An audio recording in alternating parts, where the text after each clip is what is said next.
জালিম দোয়া করতে না।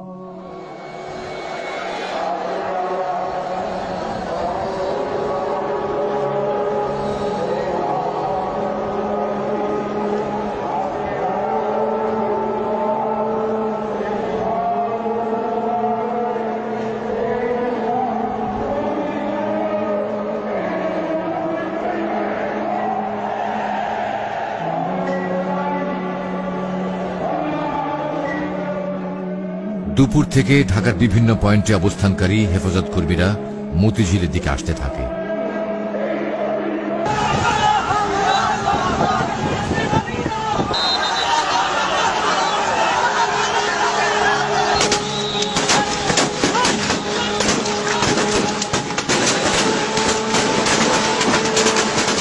কিন্তু মতিঝিল আসার পথে বিভিন্ন স্থানে হেফাজত কর্মীরা সরকার দলীয় ক্যাডার ও আইন শৃঙ্খলা বাহিনীর সদস্যদের নানা রকম হামলা ও বাধার মুখে পড়ে।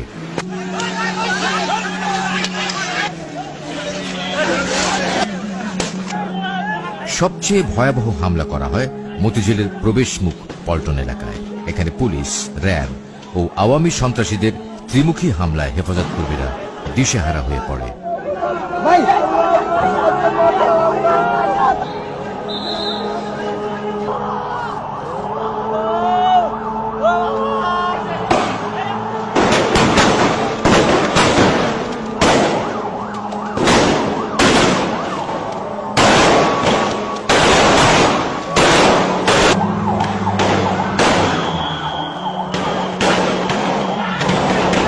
সন্ধ্যায় পুলিশ র্যাবের ছত্রছায়ায় আওয়ামী যুবলীগের কর্মীরা বায়তুল মোকাররম মসজিদ এবং এর সন্নিহিত এলাকা দখলে নিয়ে ভয়াবহ তাণ্ডব চালায়।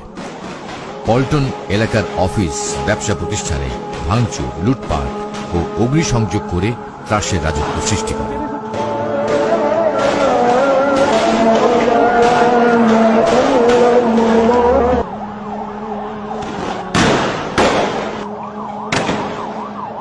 এ সময় এখানকার জুয়েলারি দোকানে লুটপাট, জায়নামাজ, আতর, টুপি, তসবিহ ও কোরআন শরীফের দোকানসমূহে আগুন লাগিয়ে দেওয়া হয়। পুড়িয়ে দেয় হাজার হাজার কোরআন শরীফ।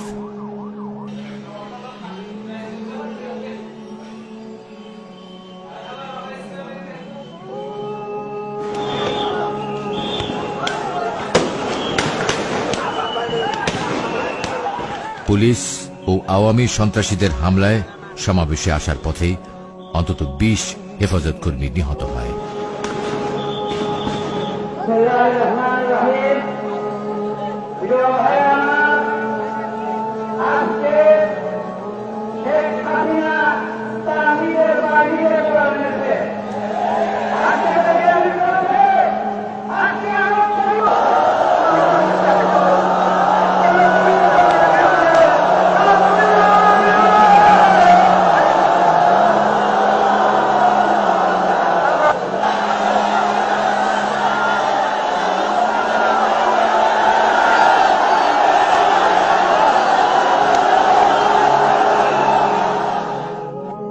আমাদের কাছে প্রশ্ন করা হয়, ৬টার পরে আপনারা কেন অবস্থান করলেন?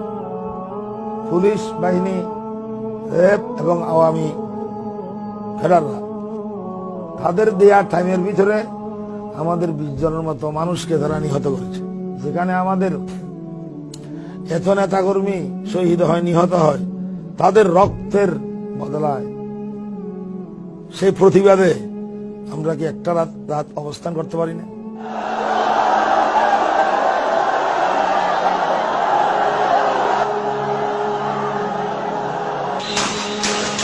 রাত ৮টার দিকে দৈনিক বাংলার দিক থেকে মতিঝিলের মূল সমাবেশে বিপুল সংখ্যক পুলিশ প্রথমবার হামলা চালায়। কিন্তু সমাবেশকারীরা রুখে দাঁড়ালে পুলিশ তখন দৈনিক বাংলা মোড়ে অবস্থান নেয়। এ সময় সমাবেশ স্থলের সমস্ত সড়ক বাতি নিভিয়ে দিলে মতিঝিল ও এর আশপাশের এলাকা অন্ধকারাচ্ছন্ন হয়ে পড়ে।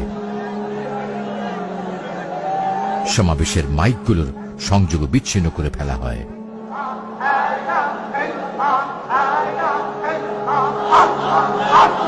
সমাবেশ থেকে বলা হয়, তাদের নেতা আল্লামা শফি মতিঝিলে এসে পরবর্তী কর্মসূচি ঘোষণা না করা পর্যন্ত তারা মতিঝিল এলাকা ত্যাগ করবেন না।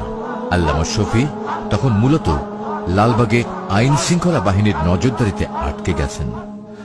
আমি যাওয়ারও পরিবেশ ছিল না, তারপরে আমি কোনো মতে চলে গেছি আগে, এবং আমার ফরফরি হজরত যাওয়ার কথা 1 মাইল 1.5 মাইল চলে গেছে। ক্যাডারদের এই নাশকতার কারণে যাওয়ার পরিবেশ ছিল না।